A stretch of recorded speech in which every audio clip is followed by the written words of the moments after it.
Mais les animaux d'élevage, ils sont shootés aux antibiotiques. Eh ben ça, c'est faux. Du moins, apportons un peu de nuance. Alors moi, je suis très attaché, je veille au bien-être de mes animaux. Et le bien-être des animaux, pour moi, c'est ce qu'ils vivent en groupe de la façon la plus naturelle possible, sans être enfermés. Ils sont libres en fait. La seule contrainte qu'ils ont, que je leur demande, c'est de respecter des clôtures pour pouvoir faire un pâturage tournant, par exemple. Jean-Michel est éleveur bovin dans les hauts cantons de l'Hérault.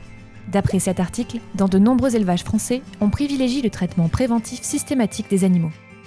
L'idée, c'est de simplifier le travail de l'éleveur en évitant l'apparition de maladies, surtout si les animaux vivent dans des espaces restreints.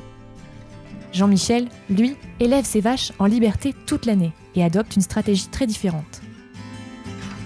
Depuis mon installation, je ne vermifuge pas, j'utilise aucun antibiotique, je fais intervenir très peu de vétérinaires. Il vaut mieux écouter et comprendre le comportement de l'animal plutôt que lui administrer des choses qui ne sont pas pour lui. Les animaux n'ont pas besoin de vermifuges ou de médicaments s'ils sont dans un milieu naturel, même titre qu'un animal sauvage n'a pas besoin de médicaments. Par contre, si on cherche à intensifier le système, à rendre les animaux du coup plus fragiles parce que plus performants, entre guillemets, là on va avoir besoin de plus de soins et de plus de médicaments. Intensifier les systèmes, ça veut dire choisir des espèces les plus productives possibles. Jean-Michel a fait le choix d'élever une race rustique, l'Aubrac, qui nécessite peu de soins et de traitements vétérinaires et qui est capable de brouter une grande diversité de plantes présentes dans son milieu. Il prend le temps d'analyser le comportement des animaux pour connaître leur état de santé et leurs habitudes alimentaires pour intervenir au plus vite si un individu est malade.